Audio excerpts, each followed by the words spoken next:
There's one. Standing by. I wonder if I can get somebody to come here and hit go on me.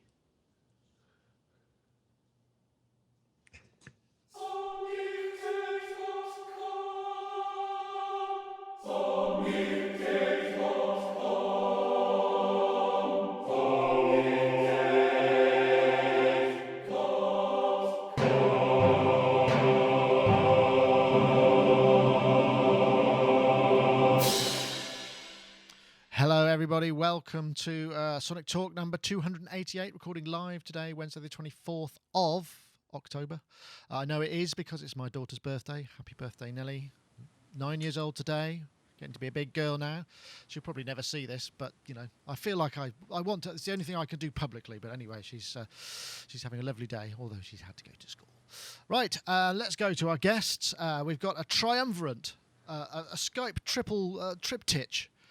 Over on the left there, we've got Mr. Dave Spears from GeForceSoftware.com. I think I can... no, I can't do that. I'm going to have to set me blooming thing up here. Just a second. How annoying. Happy birthday, Nelly, anyway. Even though you won't hear this. That's it. Now that'll work. That work's boring. Right. Dave Spears, GeForceSoftware.com. Hello. Makers of fine musical instruments. You were showing off a couple of synths there. Are they new to the plot, or have they just been brought in because there was shelf space? Yeah, no, they're kind of new. Actually, I'll tell you what, this is really cool. So we've got an 800 dB and an MS-20, but this is really cool, a case for the MS-20. No, really? Oh, nice. That looks a bit like a flugelhorn case. Yeah, I know. It's so uncool. It's actually cool. And you open it up, and it goes in there. Is it a proper Korg one then? Yeah, original. Wow. Ah, that's beautiful. Absolutely amazing. Official Korg luggage. Oh, it's all falling apart.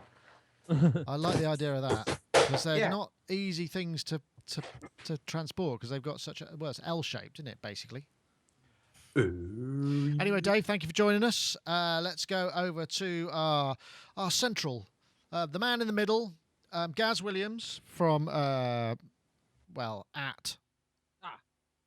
Yes. Website is just a matter of moments away. At Gaz Goldstar on Twitter. You can follow him on Twitter and he will tweet things. I have to say, you didn't actually send me a link for the 12-hour MP3 single. Unfortunately, there were questions asked on YouTube. Yes, I've lost it. So we're having to sort of go through the old archives trying to find it. Recreate it. You're going to have to redo it. Oh no! You lost it, yeah. But I think the drummer's got a copy, so I'm going to get it. That's all right then. So apologies. Some people have written to me, so apologies. I will get it to them, and I'll send you a link or find a way to get it up online.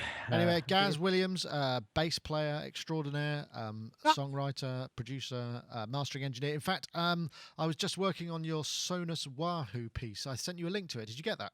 I just watched it literally moments before I came online. So yes. Okay. Yeah. All right. Brilliant. I'll talk to you later about Yes. I'm trying to figure out whether you're happy or sad at the moment, but I'm not going to second guess you. Anyway, thank you very much, Gaz, for joining us. And we're also going to go over to Mr. Richard Hilton, who has joined us from Connecticut, where he mans the controls for Nile Rodgers, his personal studio, and Chic band member, a bona fide, fully paid up disco guy. How are you, Rich? You're muted, that's for sure. Hello? I think your audio has muted. I'm back. Ah, hooray. In all my disco glory. Excellent. Rich, how are you? Good? I'm good, thank you. How about yourself? Yeah, no, good day today. And yes, so all positive stuff. I've been a day of boxing things up. We recently shot something for Roland, and so I've been boxing up this enormously heavy sort of, parlor piano, electric piano, and also the Behringer X32, which is going to be picked up tomorrow or something, which is, again, a sad day. A sad day, as I've gone on and on about, in the vain hope that somebody at Behringer will hear me and take pity and say, what do you mean you can hang on to that? We'd love you to product, praise it, and all that sort of thing. But I doubt very much that's going to happen. So I'm just going to have to give it up. I'm giving it up, and it's going back. Anyway, Rich, thank you very much for joining us as well. Right, let's go straight in with our first thing. This is kind of funny. I'll start with this because this always makes me laugh when I see this kind of thing. I don't know if you're ready for this. This is just awesome. It's like the monolith. Listen to the audience. They're just flabbergasted. What I would really like to get, though, is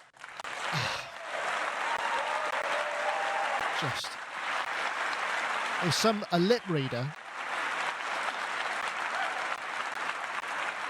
This is the iMac. I'm not going to go on about. I'd like to get a lip reader to actually read what those people in the audience were saying, because I'm sure it's not what the whoops and cheers might indicate. Is that it? It's a 3D render of like a very thin computer. Anyway, as we all know, Apple have had their big event and they've announced the iPad Mini, and which I don't know whether that's very exciting. I think the most exciting thing about that is it might fit on the space on more keyboards, I suppose, so you can kind of put it on the side and use it in some fashion. But then there's also new Mac Minis and new iMacs, very thin at the outside, the optical illusion. It's essentially like a Mac Mini that's been steamrollered and had an LCD glued on the front of it, as far as I can tell. But I won't. That's just my immediate impression. But Dave Spears, I can tell, is getting revved up to chip in and maybe discuss. Anything exciting in there for you? No, I'm almost ashamed to be a Mac user now. Really? Yeah, I don't know that. I just find I don't know. I can feel all my developers' copies of everything slipping out the window as I open my mouth. But I mean, Jonathan Ives changed his name to Johnny now, Jony. That's quite cool, isn't it? Jony, that is, isn't it? And Do you think he's pre-op? Yeah, but God knows. I mean, he's a very handsome man. I don't think I'd ever fit within the Apple organisation. But I mean, I think what kind of gave it away for me is when you look at him talking about things, his hand movements seem to reveal what he may or may not think of their customers. And there's an awful lot of phallic references. The 7.9 inches being the correct size, the use it with one hand, the remarkable levels of fit and finish.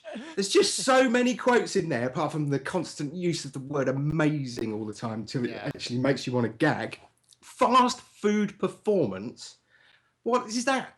It's something that promises the earth and delivers nothing of any nutritional value. I don't know, iCloud. I think that should just be renamed to iCludge. I could go on and on and on and on. And actually, I looked at the whole smugness of everything and just kind of went, you know what? I don't even want anyone to see me using something with that logo on anymore. So that's kind of how I feel about it, I'm afraid. I feel like I'm intruding on a bit of personal grief and working it out there, but I appreciate you passing on. I know what you mean. It sort of felt like it wasn't really enough. It's not enough anymore just to sort of, make the edges thinner and what have you. And that's kind of interesting. There are things that are closer to what Apple can do than there used to be in a number of different areas. Not all of them, admittedly. So perhaps they're just, having to resort to the usual kind of marketing And I'm speak. not really even talking about the stuff that's been released that'll be replaced by more stuff in 6 or 9 months or a year's time. Well, there is that, which will then be the next greatest thing. But I'm not even on that. It's just even that whole kind of the corporate presentation. But they weren't like that years ago, and somehow they've kind of turned everything into this sort of drone-like. I don't know. Makes me kind of shudder a little bit. Oh dear. Well, there's an interesting start, an interesting take on things. Gaz, I'll come to you as you're in the middle. Perhaps, maybe I could go to Rich and you'll have the middle way, but we'll see. We'll start with you. So anything in there that kind of makes you... I mean, in a way, Dave sort of voiced many of my kind of feelings, really. That the overwhelming smugness does kind of do them favours. It does great, definitely. Talking about the actual products themselves, obviously with taking note of the iPad Mini and just wondering about that, and the story goes that Steve Jobs was he vehemently opposed to. He really didn't want that, did he? Apparently, not quite sure what the whole background of that is. And it seems a bit strange because that like 7.9 inch for that size kind of tablet, the rivals of, you know, like the Google Nexus 7 and the Kindle Fire, you know, that market segment is kind of booming. So obviously they're trying to get a slice of that. But then they've priced it like £100 more than yeah. That's the Apple Premium. It just makes it more obvious, I suppose, that there is a premium. I think so, and I think that kind of, you know, I suppose if it's as powerful as the iPad 2, which I believe it is, then I suppose it couldn't be significantly cheaper, or else it would devalue the iPad 2. So I suppose they are trapped a little bit there in pricing strategy. Interesting. I mean, in a way, I would prefer them to go the other direction and do an iPad Maxi, you know, and have like a 12 inch. It's like a huge, great, yeah, like a massive, like an HDMI television that you just sort of carry around like this. Yeah. But from a musical point of view, that would be brilliant, wouldn't it? You know, a really big one, you know, for all the kind of, you know, hands-on controller stuff. That's what I would love to see. Yeah. So the actual iPad Mini, I mean, I'm sure it will be very useful for certain things, but it's not doing it for you. I must say, I mean, the one thing for me that I thought was pretty cool was the new Mac Minis. I mean, although we can gloss over the fact that there's still no Mac Pro, and I'm guessing that's probably it, to be honest. I can't really see that they're going to, you know, this is where they're focusing. But the Mac Minis, there's some pretty reasonably priced stuff there. If I go to here, you can get a dual 2.5, 4 gigs of RAM, 500 gig hard drive, $500 including VAT. £500 including VAT, and that would work for us probably as an edit machine on the road, or, you know, as a second machine here. And also, you know, there's the i7 2.3 for 6.7. I mean, that ain't bad if it'll do, you know, what it needs to do. If I can get some more RAM in it, and what have you, and you can get this this new Fusion drive or what have you. I don't know. I'm going to come to Rich now and see what he has to say on the subject. Anything in there that thrills you? Yeah. Good. Let's hear it. I wasn't tempted to throw all my Apple stuff out the window. Actually, I haven't been bringing my iPad with me anywhere. I have an original vintage iPad brick that I got tired of carrying because it's too heavy and it's too big.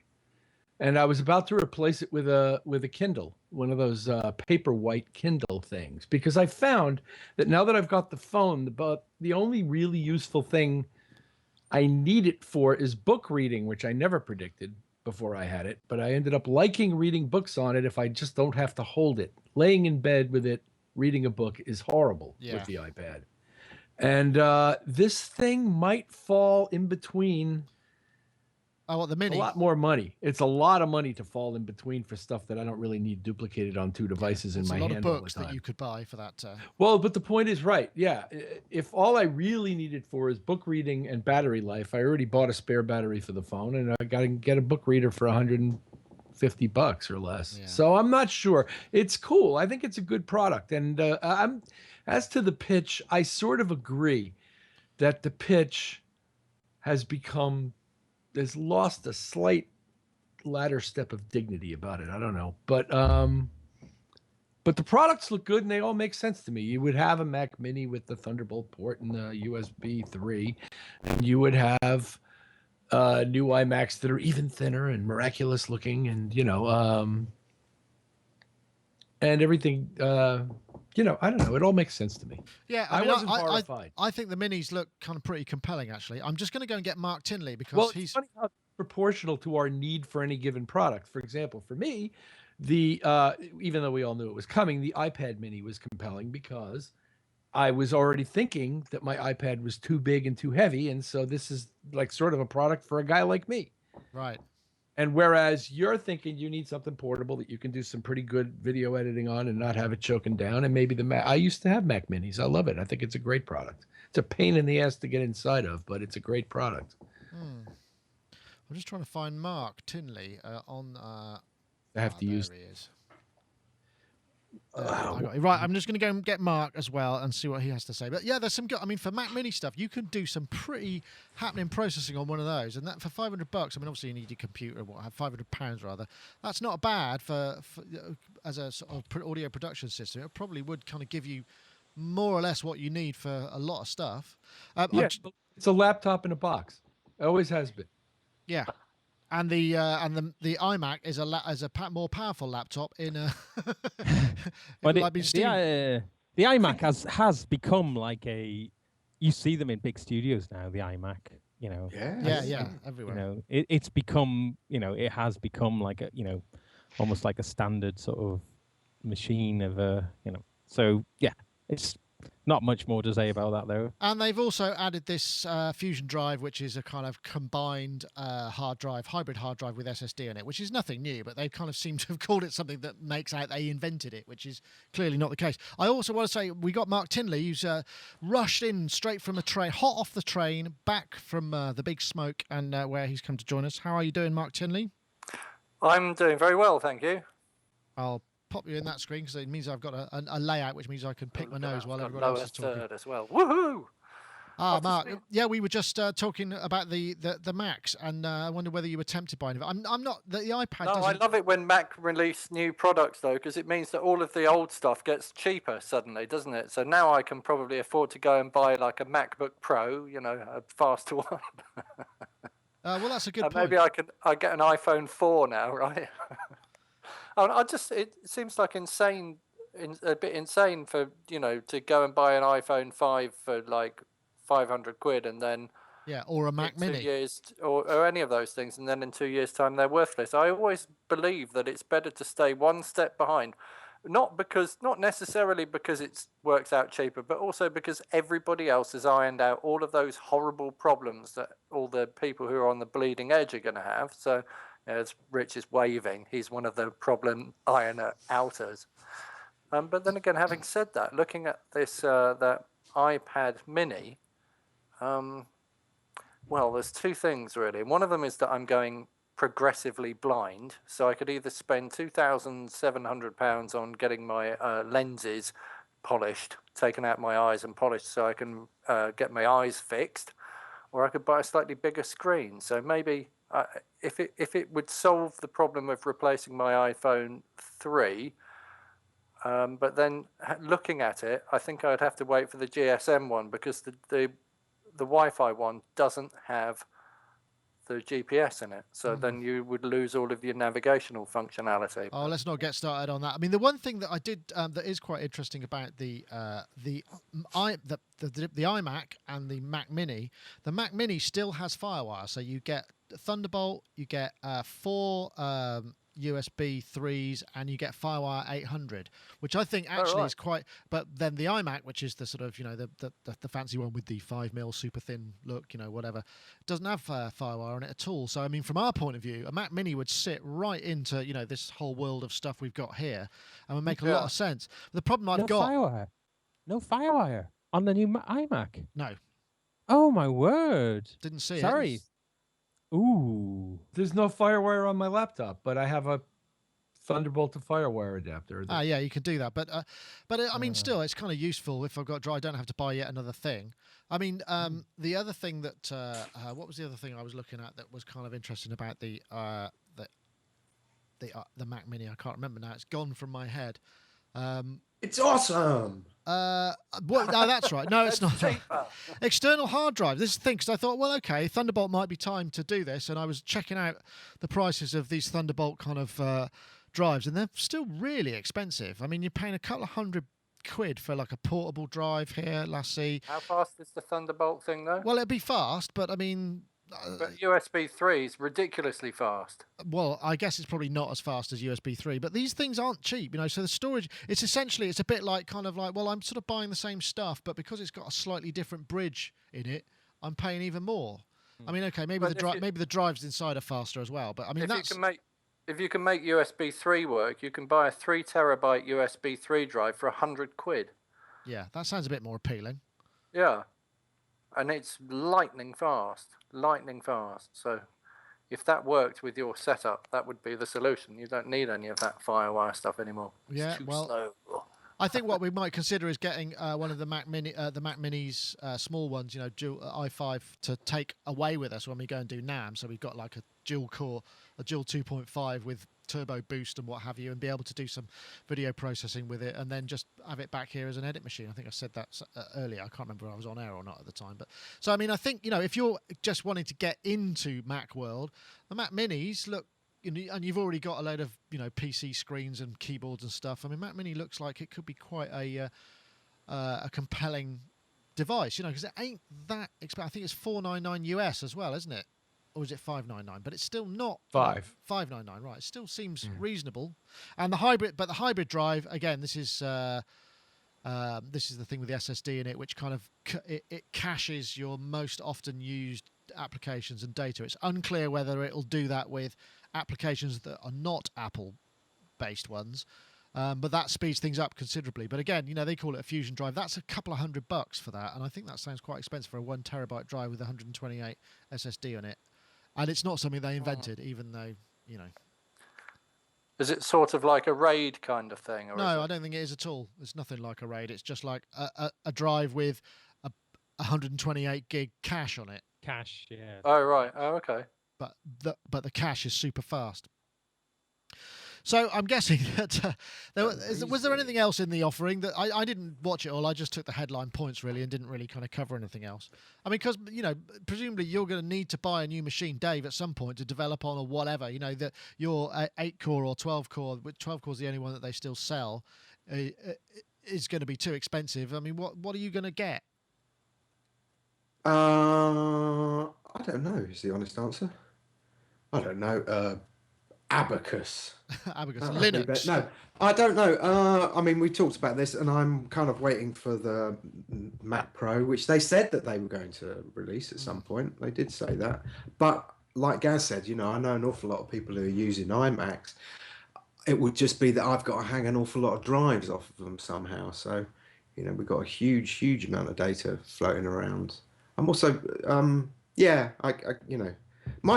my kind of grief was more over this sort of presentation thing. I think Rich's comment was perfect, actually. A lot more succinct than my rant. I mean, the iPad Mini, great. I know that my teenage daughter would probably die for one of those, and I'm sure it's really valid, and they're going to sell tons. So, the fact that I kind of sit there and I could hardly get past 2 minutes of that video without wanting to go out and punch a dwarf or something. I don't know.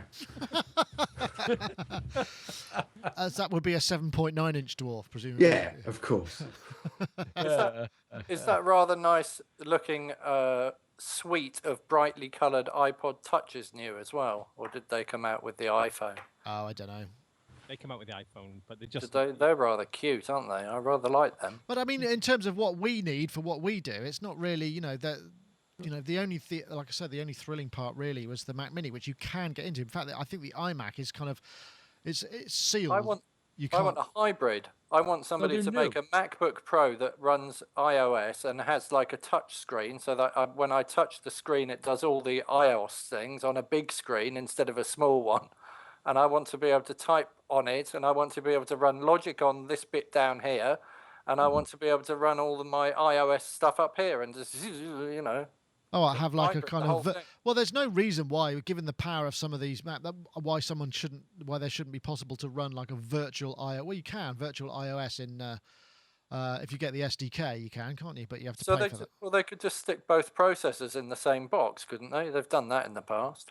So they stick the Intel processor in there, and then they stick the A5 thing in somewhere else, and they bridge the two and do something very clever with the software, and then we have everything all happening all at once. Well, it's an interesting idea. I wouldn't be surprised if we get somewhere in the future with that, but I mean, I think they just want to sell more individual items because then they make more money, I guess. Right, I guess it might be time for a word from our sponsor after all that talk of corporate entities. Now, of course, if you're watching the video, you'll be no doubt thrilled by this lovely animation that's going to come up any second now of the Yamaha products. This is Yamaha's world of applications. They've got a lot of apps in the iOS world, over 20 in fact, and not only that, they're all kind of geared toward music making and music creation and enhancing your existing Yamaha gear. We've got perform and play with keyboard, arp and drums. There's also a synth version of that now, synth arp and drums. Got 61 sounds, 7 kits, effects, 5 songs, 16 drum pads. There's faders and XY pad for controlling your Mox, Motif SX, S90XS, S70XS, Motif and Rack XS. They give you all the possibilities. Again, with voice edit, you can do the same thing. XY pad for control of various parameters. Just brings out a lot of the more hard to access things and gives you visual control of those side of stuff. There's also there is actually another app which we will be talking about shortly, which is just out for now. That's a free one. Performance edit, same sort of thing. You can access the various different parts, the effects sounds, that side of things. And the one thing that we reviewed on Sonic Touch, our iOS and Music Touch device show, was Setlist Organizer, which allows you to organize your sets, send out MIDI program changes, take notes, photos, that kind of thing. Record and share with Cloud Audio Recorder. The list goes on. So check out the App Store, iTunes App Store, for the ever-growing list of Yamaha apps. Visit uk.yamaha.com. Right, Dave, you were sporting you're sporting the Sonic State T-shirt there. Thank you very much for that double branding. Is it like my reveal? You reveal. I'm ready to stuff a dollar bill somewhere. Come on. I just find that music quite sassy, so I thought a small lap dance might work. I'm completely. You're a bit out of breath. There was some very vigorous vigorous thrusting going on there for you, you listeners who perhaps can't see the Skype feed when I'm playing the other video. But you know, you'll just have to leave it to your imagination. Vigorous thrusting sounds like it might be a good. I got him. Might be a good title for the show, possibly. I'm out of breath. Well, I won't come to you next then. This was a cracking fly on the wall documentary. Now, it may just be me, but honestly, now I'm going to have to hit go because I can't remember where it is. Which one was it? Was it this one or this one? I think it was this one. There we go. This is from 1985. I'll try and talk over it in case I get done. And that bloke who played bass in Queen, which nobody ever remembers his name, poor guy, with all those other massive personalities in the band, he probably got it easy because he probably didn't get recognised. But this is possibly one of the finest guitar riffs that I'd never really noticed it. When it comes in, and this is them recording, I'm not sure where the studio is, in 1985, but it's a very sort of honest and just, here we go.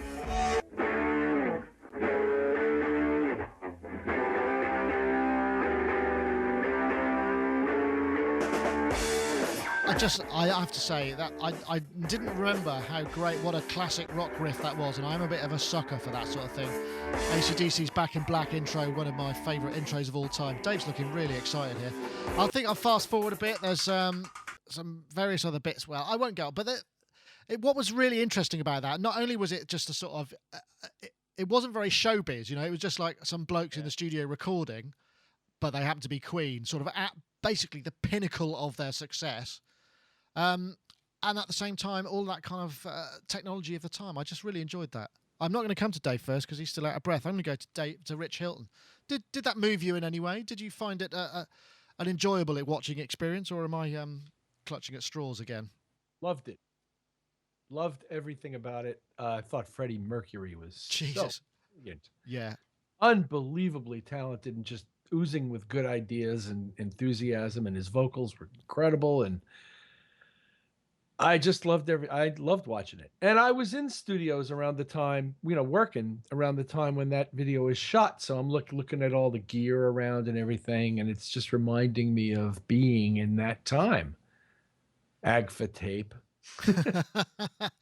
Memory locations on a tape machine. Yeah, we've discussed that in the past, haven't we? I mean, it's a very it seemed very evocative to me. But the thing I liked about it, even though Freddie Mercury's sort of going, and they're talking about scanning of lyrics, and they're all coming up with really stupid ideas, and it's kind of nice that you saw that kind of creative thing, and the fact that they were all kind of going, I don't know, what should we do, and that was I quite enjoyed that. And then Freddie just goes and sings a load of rubbish. Lyrically, and you just go, oh my God, there's just sort of raw charisma coming out of him. And that's the thing. I remember at the time, and I wrote an article to go with this, I posted it on Sonic, about seeing them on Live Aid when I was kind of 12 or something, and thinking, I didn't really care for Queen at the time, but just seeing how amazingly consummate they were at playing to that many people and blew everybody else, all the peers, all the other bands that I thought, no, they're cool guys because they were the sort of the stuff of my era, and they just blew all of them completely out of the water with such ease, and it brought all of that stuff back. And it does maybe sound like a bit of an old fart, but I'm going to stop now. Gaz, what's happening? You look like you're something terrible. Hold on, I can see Gaz is ready to contribute. Except he'll have to talk because otherwise it'll be a very small icon. Where you got your tash on. It's Joe Dolce. Oh no, you've been swapped. It's great to see that, wasn't it? I mean, Queen, one of those bands where I really didn't know quite what the dynamic in the studio was, and like Freddie's he's great. He's really in the producer's kind of role in that, isn't he? And it's interesting. John Deacon is nowhere to be seen during the kind of you see him playing at the bass, but nowhere to be seen during all the kind of work. But yeah, I mean, Freddie, wow.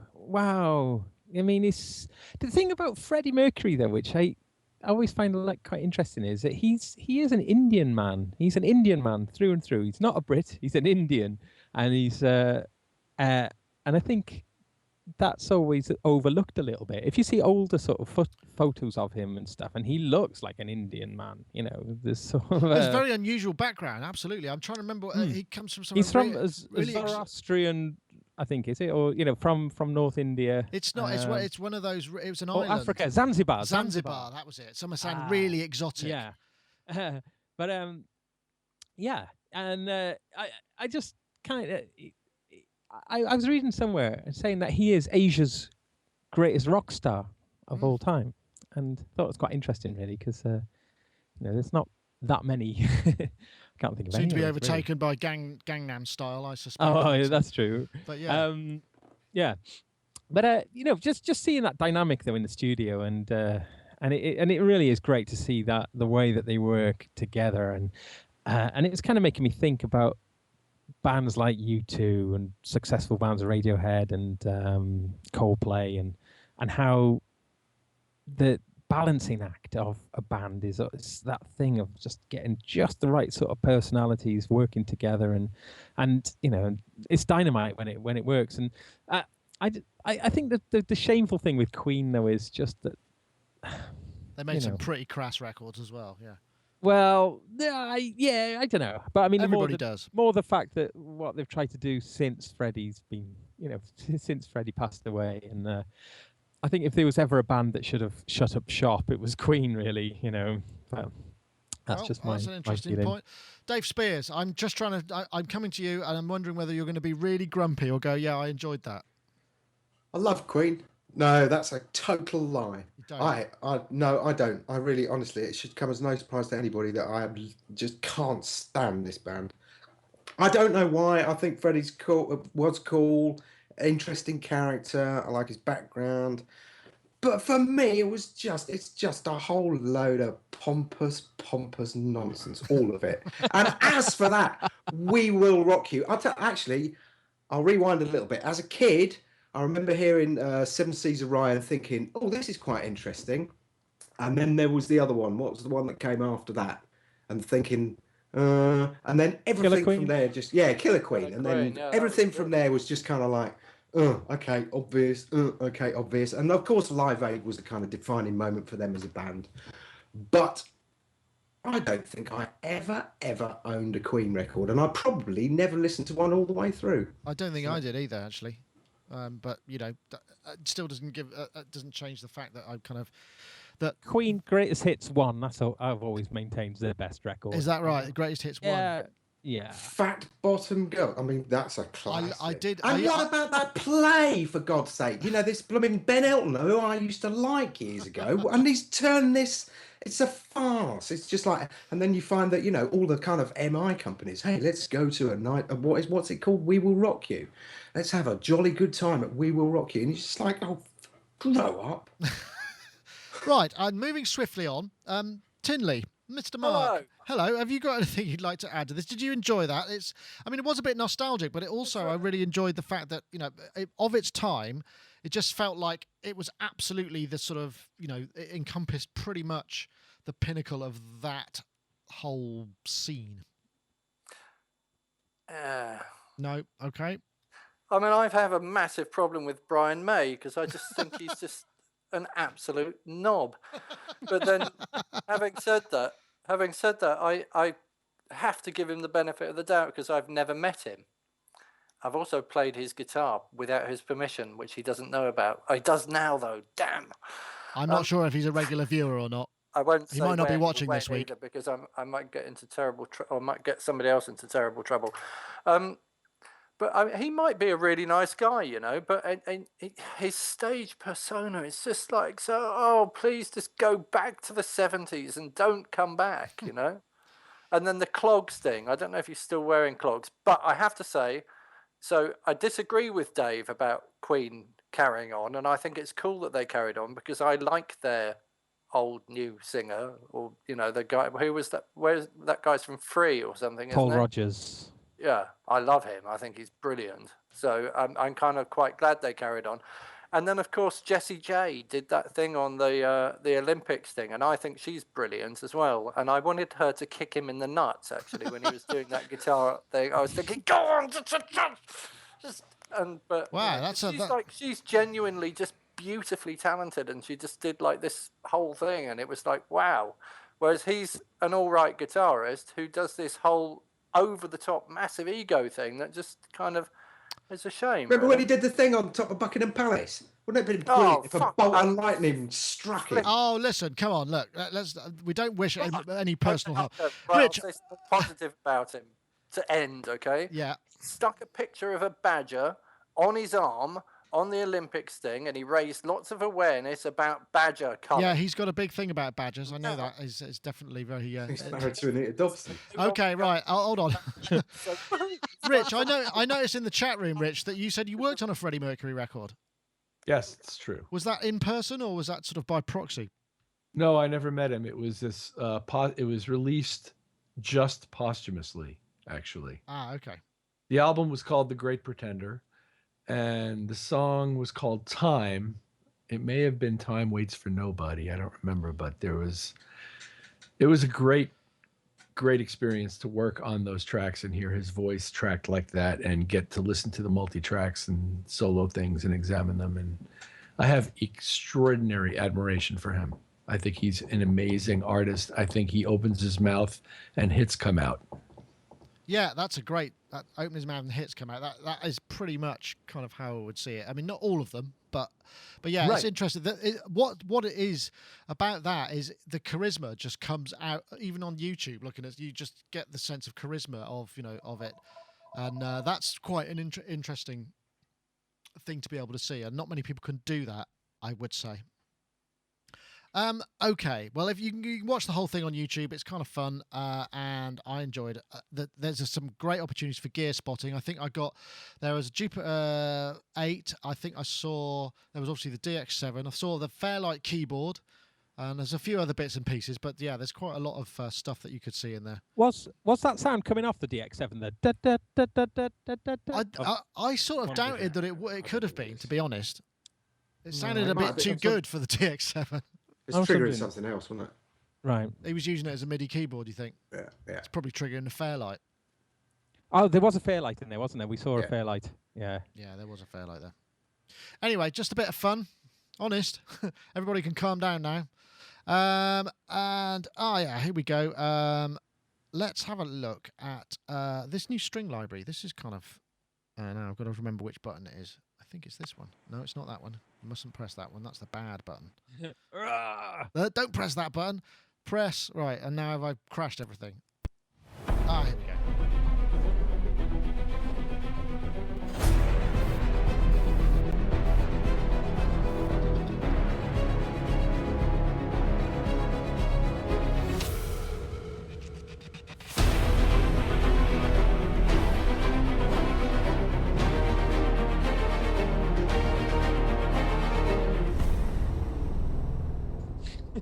Dave's playing the action hero over that. I'm not going to play the whole thing there.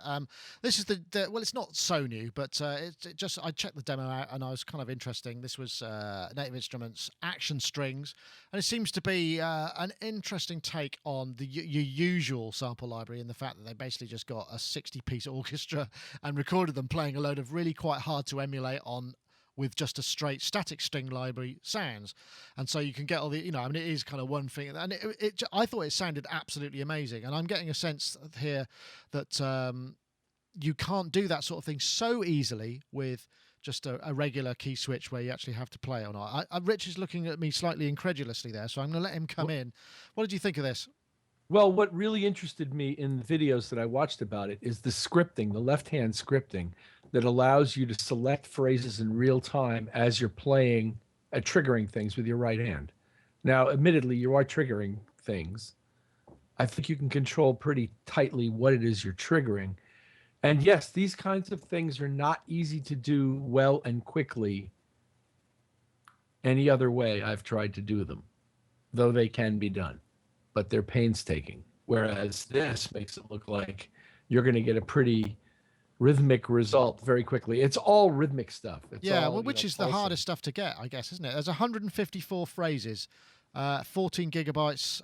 Orchestra was 60 musicians, 36 in the high ensemble, 22 violins, 8 violas and 6 cellos, and 24 in the low, 10 violas, 8 cellos and 6 basses.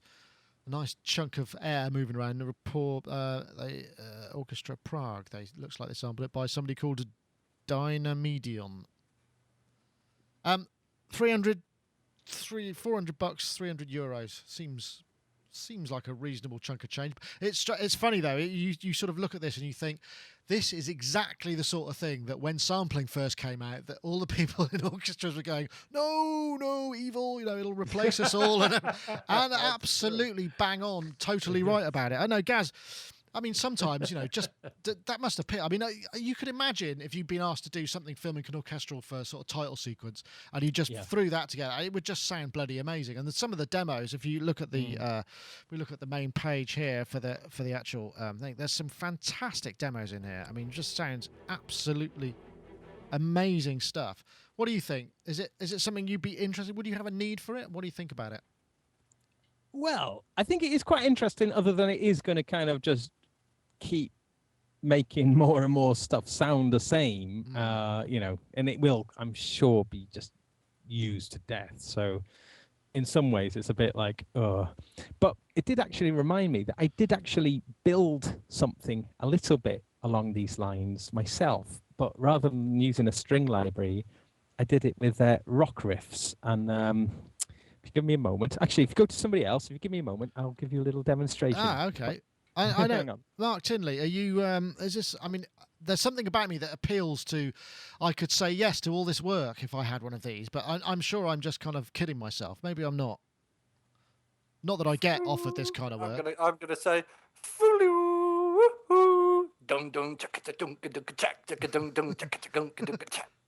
okay. I agree with Gaz. I think it's going to make things too samey, and everybody will go, oh, that's the sounds I have, and it will become like one of those sort of, the D50 thing, when everybody had a D50 and everybody used that flume or whatever it's called sample, and everybody used that Amen loop. And I just think that if somebody hears this is like the signature sound that we're making, why am I coming? Yeah, Gaz, I think that's Gaz. Is he sampling? No. Okay, I don't know what that is. Oh, okay. But I just think it's going to get to the point where, where everybody will go, oh, I want that sound, and we'll hear it in everything.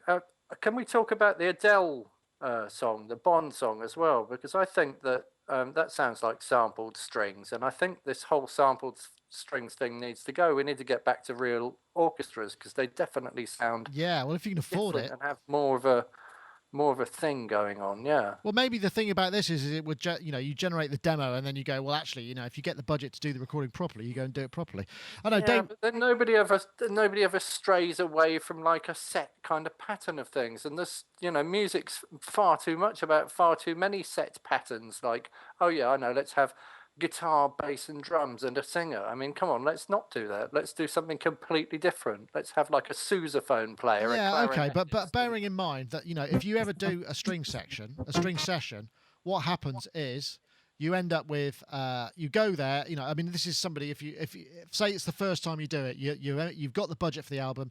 You go to an arranger, you come up with some arrangements. The arranger sorts them out, and then you turn up. You don't really know what's going on. There isn't time to kind of experiment wildly with mic placement and how you interface with the orchestra. You're going to get something that is of a general sort of. I mean, it'll be of the moment, but it's going to fit a certain form anyway.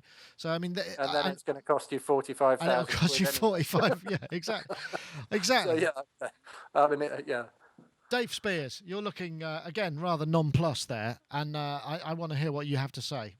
No, I thought it sounded great. I mean, I did, and I know, if you're on one of these kind of, okay, score this. You've got 10 minutes to score this. I mean, you're going to be on a tight budget, and this is probably perfect for that. My angle was slightly different. In fact, I was thinking, it sounds like Hans Zimmer in a box, and then we were kind of like, well, maybe we could kind of do a Zimmer tribute thing and call it like Zimmer Frame, and then we just went off on this kind of wild, bizarre tangent on that. But yeah, I can't argue with it. I think it sounds good. Of course, it's going to be overused. I could imagine Eric Pressing's thinking, damn, I've got some competition in the overused stakes on TV. But hey. If it works. But is it any different to Optigan samples or Mellotrons? All of those things that we've seen. It's the. I mean, isn't it the current equivalent of that kind of technology? No. I completely agree. And there's a part of me that actually really enjoys that. I've said before, we sit in front of the TV at night sometimes, and all of a sudden I'll hear an Optigan thing, and it'll be Tron, and it's like this kind of musical Tourette. And I quite like the idea of some of the Native Instruments guys sat there going, whatever. What was this called again? Epic strings or action strings? Action strings. Yeah, action strings, especially in a German accent, it would be superb. Brilliant. So yeah, no, I like all that. I like spotting things. We are basically anoraks and train spotters in disguise. Yeah, and I mean, from what I heard there, it feels like it's got energy and atmosphere. It's already there. Gaz, you were going to set something up, so I'm going to come to you now. What you said you had some kind of a rock based. Yeah. It's the big riff machine that I made a few years ago, last year I think, and it's let's see if you can hear this. Is that coming through? Yeah.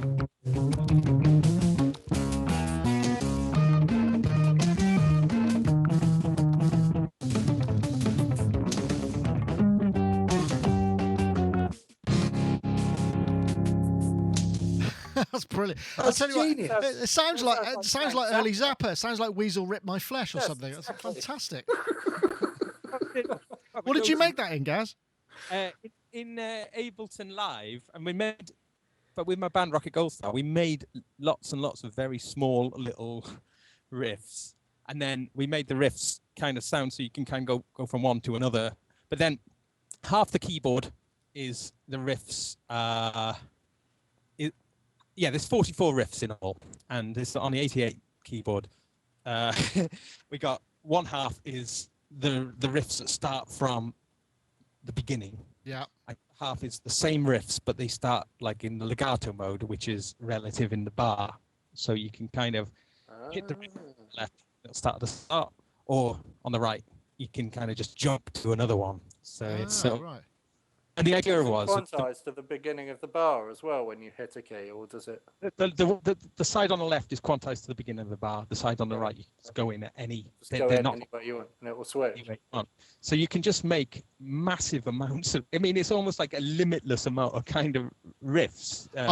The chat room is requesting more, Gaz. I feel you have to play, and you're going to have to play us out. This is just. I'll step through them. I'll show you what I mean. Anyway, okay.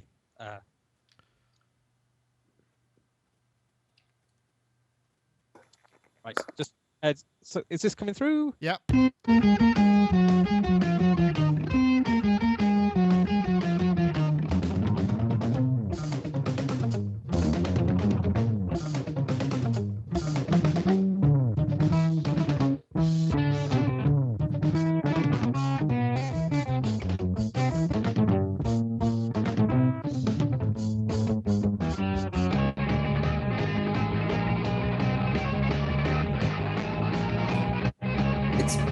It's better than Queen. That's great, It's Gaz. better than Yeah, I was Queen. It's just gonna better than say that- Bohemian Rhapsody, man. It's definitely. You need to, because I remember when I used to do a lot of remixes, the thing that always used to be my task, it's like you get to the end of a 4 or an 8 bar or a 16 section, and there'd be a signature fill of some kind. Whether it be a silly drum fill or a sample or a kind of, whatever it may be. And I was always searching for those things. And that just sounds like it's an entire keyboard's full of those 1 bar. Can you time stretch them? I think you should sell it as a pack. I'm sure you could make some money out of that. Yeah. Guys, we should talk. It's awesome. That's awesome. I was going to start singing bicycle, bicycle. I want to ride my Mellotron. Very, very good. Badger. I Want to ride my Badger. Yeah, that's awesome. That's really good. Yeah. Really, really good. Thank you very much, Gaz. Again, another great section there. What have we got else? The new string library, more chip grooves. A photo's worth 1,000 words. There's an intro. This is one we've been trying to get to for such a long time that I feel I've actually got to at least give it a nod. And I know Mark probably came back from whatever he was doing just to contribute to this. So I feel I have to put it in because it is actually 5 o'clock and we're probably getting towards the end. So if I'm just going to put that up there. This is the photo, Sylvain from the New York Dolls. And what's really irritating actually is there was a bigger version of this photo which now has been taken offline and I couldn't find anything anywhere else. So this is Sylvain circa, I don't know when it would be exactly, from the New York Dolls, and it captured an image. It's like a totally cool, sort of coquettish, slightly out of it rock musician captured backstage with a babe who's also looks slightly out of it and up for anything on his arm, and it just looks like one of those kind of moments that are hard to beat. I don't think I can recall any of those in my career. And Mark, I wanted you to start with this because I just, have you seen the New York Dolls? No, I haven't actually. I've seen Johnny Thunders and the Heartbreakers. Johnny Thunders was one of the guitarists in the New York Dolls and then went on to do this more punk thing. But I want to know what that woman looks like now. Do you know what? Well, I tell you what that guy looks like now, and we can see him playing live. They still play live, don't they? Yeah, they do. Yeah. But what does she look like? Where's she? Do you know what's really bizarre about this? Because when I started looking, I found this photo, and then I went to this website here, which is it's called I Was Dreaming of the Past, and she features really heavily in loads of photos with loads of top musos, and it turns out that she's kind of like one of the uber groupies of the 80s. There she is with Keith Moon and what's her name? She's called Laurie Lightning, I believe. Laurie. And there's a picture here of her with Sylvain somewhere. This is that was the thing that was kind of fun. Yeah, there we go. There's another picture of the same. It looks like a similar session or around the same era. And what it starts off with, which is rather much more disturbing and kind of a bit sort of. That's her and her mate, and they were about 13, and they just hang around Sunset Strip, and trying to basically meet up with as many rock and roll people as possible. So yeah, that was kind of. But a photo is 1,000 words. I don't know, Rich. I mean, you got any kind of photos that you kind of treasure or like really capture in here? I'm not asking you to show them on me, but do you know what I mean? There's sort of an essence of the time or whatever, which just sort of captures that whole thing. Is there anything I can eke out of you? I do. I mean, you said you didn't want me to show. No, you can show. Start looking for some. But, no. You would love it at Niall's house. There's tons of these kinds of pictures. I can imagine. Various rock stars in various states of inebriation in between the various things that they're doing, posing for a picture, like backstage at the China Club or whatever. There's tons of them. Mark knows some of the people in them. There's lots of this. This is so completely familiar to me, and based on your enthusiasm for it, I have the sense that you could spend a week in his apartment in his home, each. I'd probably be arrested if that were. But yes, I'll wait till I get the invite. But yeah, well, you can come up sometime. But anyway, Well, like I have pictures that are not quite so. Yeah, take my picture, but a little more. Hey everybody, let's take a picture. He probably sounds like that as well, doesn't he? What? He probably sounds just like that, right? Oh, sure, I'll bet. on that. But there's some great stuff. There was some great stuff. If just a picture could paint 1,000 words, and just seem that one little shot is just so. It says so many things at the same time, which are just kind of. I don't know. I never understand why the New York Dolls always try and tell everybody that they invented punk, because they clearly didn't. They were a really trashy glam rock band at the end of the glam rock kind of thing, and then they sort of fell apart before punk started. So, if anybody invented punk from America or from that kind of era, I would put Iggy Pop in the frame. That's for them. that. This is them on the Old Grey Whistle test, looking gorgeously pouty and totally Rolling Stones. There he is, Mr. Jagger. Yeah, I won't go. Very glam rock, isn't it? Yeah. No, very, very glam rock. Good stuff. I saw that when I was when that episode was on the BBC. I must have been about 13 or 14, and I saw that, and it was like a pivotal point in my decision to become a musician. So the New York Dolls very much are like one of my favourite bands ever, actually. Interesting influences.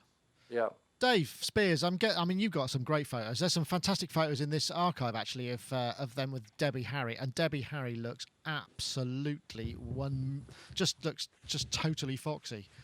I think this is the shot. This is the shot for me. Where is it? There. She's making a silly face, but she just looks great. And there's some pictures of her with, I don't know which one that is, but you've got some good photos, I'm sure. But are there that sort of particular images that just sort of capture absolutely everything about a particular moment or era for you? Yeah, as you know, I'm quite obsessive about photography. In fact, weirdly enough, when I worked for Debbie, most of our conversations revolved around, she did that Videodrome film, which I was kind of quite into, and she gave me this book called, oh god, it might have even just been called Sex, Drugs and Rock and Roll, which is nothing but photographs from that whole kind of era, CBGBs and all of that kind of thing, Amanda Lear, all of those things. And I know that. They are really iconic, just really iconic kind of pictures. And some of them are just snaps, but they really do kind of capture that moment. There's something about photography that kind of. Do you think that that it's more? We feel that there's more invested in now because we're so much more familiar with their faces now than we were at the time the photos were taken. They sort of change over time, don't they? It's possible, yeah. Really, from my perspective, it's funny. Chris worked with like a million more bands on the road than me and saw loads of things. And yet it was very uncool to take pictures, and none of us ever took any photographs, whether it was backstage or, side stage or anything. I did take some on the Debbie tour because I was kind of reaching an age where I knew that I didn't want to go out on the road too much anymore. And some of those pictures are just brilliant, but I think it's that kind of, that idea, that rule, little, isn't there? Yeah, and that little, you get that kind of glimpse of, that's what, because we all know what really goes on. They just have a nice cup of tea and go to bed. I've got a fantastic story about that. Wakeman's told us like loads of really cool stories, and I have a really superb story which I will tell you, but I can't tell you on and which involves somebody called Laurie, and it's just it's a brilliantly heartwarming story.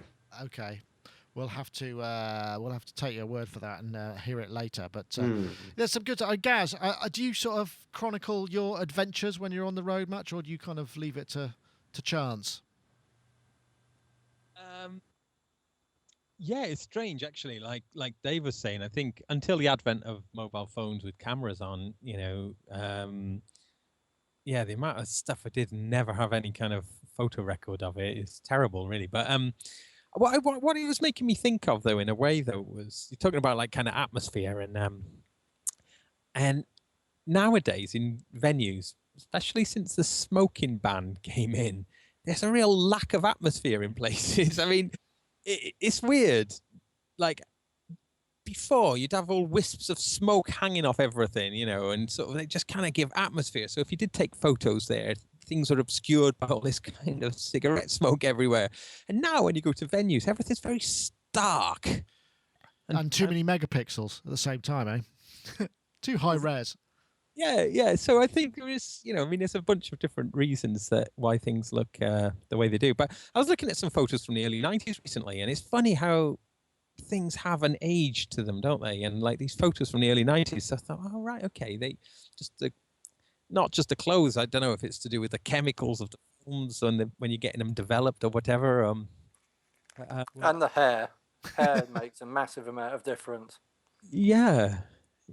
Well, except my hair was always like with the '70s, I think. But Was it?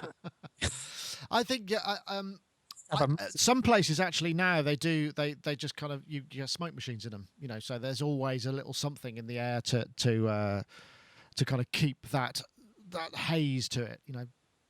It's a really interesting argument with this Instagram thing. My nipper's kind of obsessive about it, and why is everyone making everything look so retro now? We're going to end up.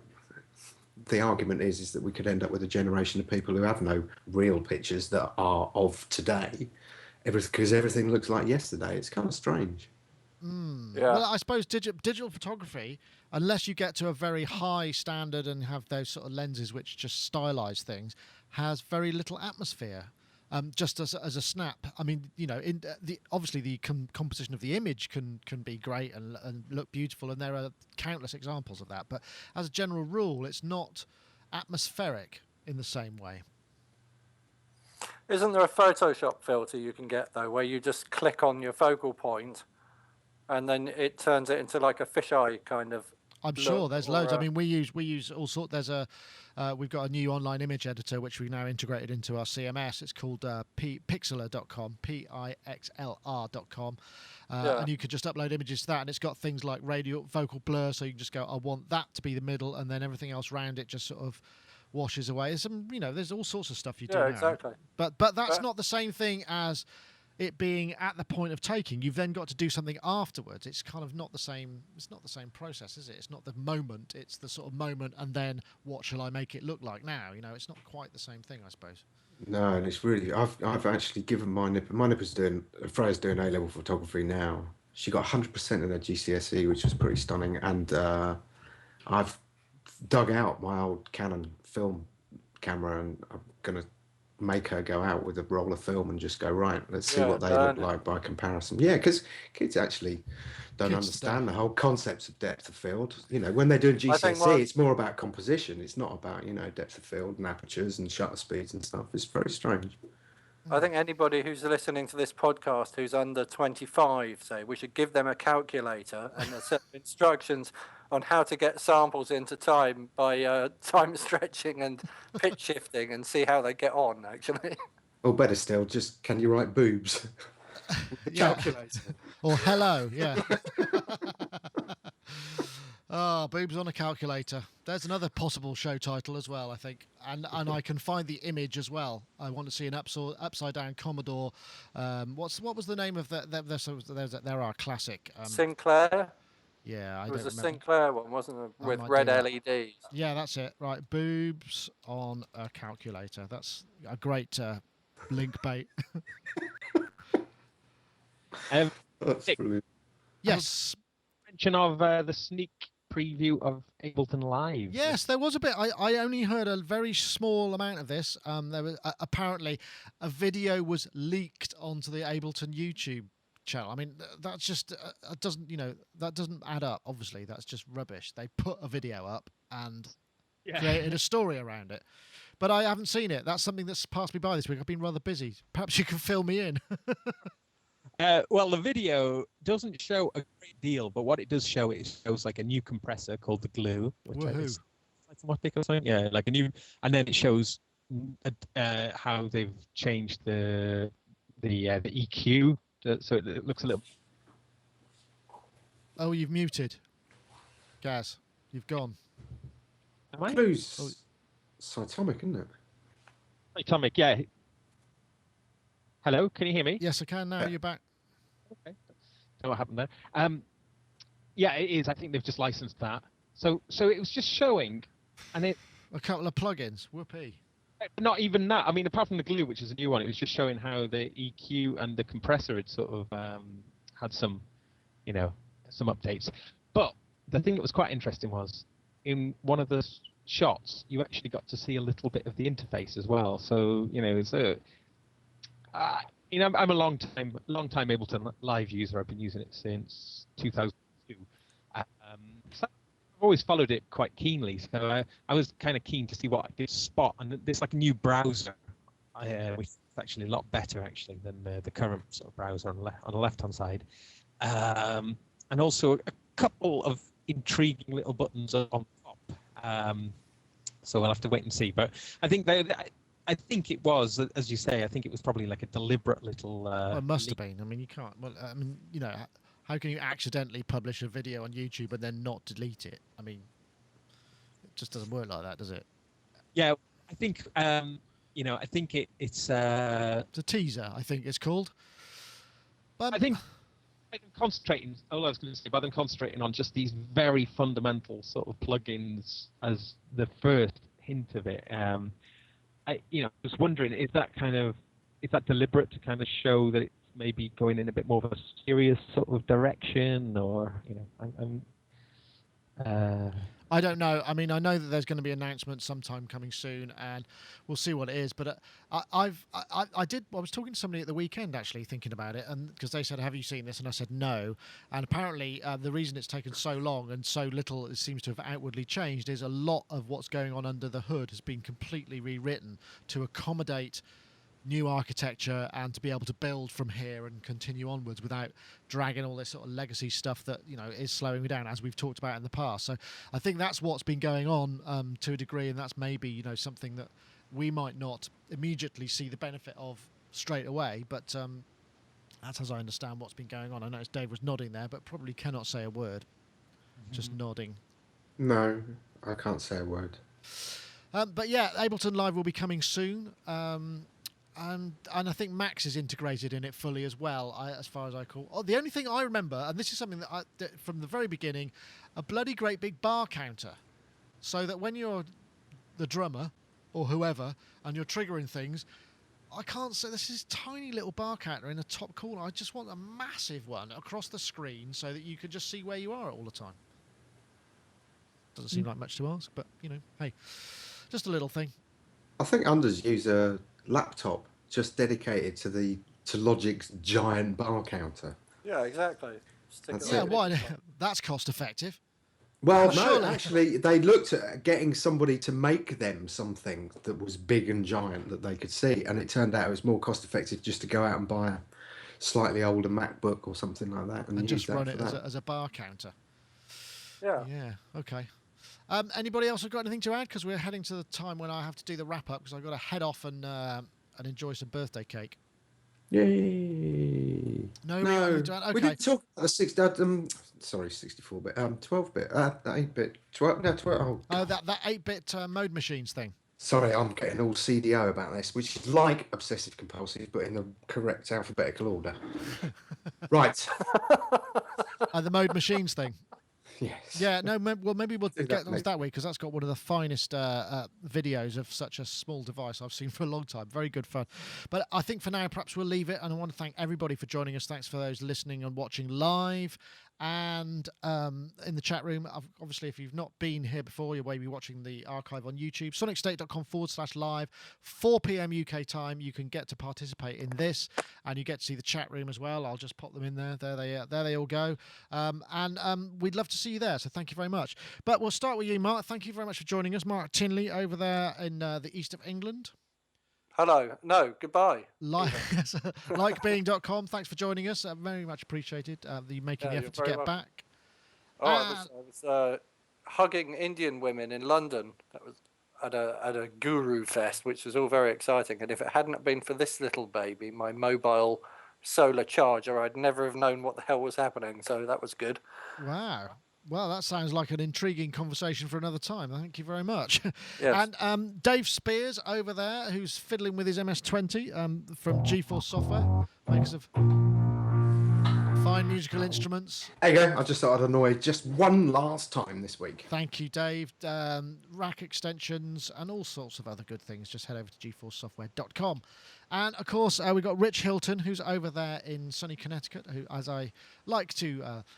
in my mind's eye, I imagine the the limousine waiting to whisk him off to perform vital tasks on the final finishing touches on the latest hit record to come out of Nile Rodgers' Hit Factory. Rich Hilton. Yes, my tricycle is idling in the driveway as we speak. Excellent. Rich Hilton, Hiltonius.com. Oh, that's not him. That's him there. Thank you very much for joining us. A pleasure as always. We'll look forward to speaking to you very soon. And of course, got Gaz Williams over there in Bristol. Gaz with the, I'm hoping, Gaz, that you'll be able to play us out with a little bit more rockisms if you're still set up for that. Gaz Williams, of course, you can follow him on Twitter at Gaz Goldstar. He'll have to make a bit of noise so that I can switch to a full screen rendition of his face. Yes, here I am. Ah, there he is. There we go, Gaz. Anyway, Gaz, thank you very much for joining us. And I'm hoping that you'll be able to play us out with a little bit of your Ableton rock instrument, because that's awesome. Okay. Right, and that's it. That'll be Sonic Talk for this week. And I'm going to leave you with Gaz's rock instrument.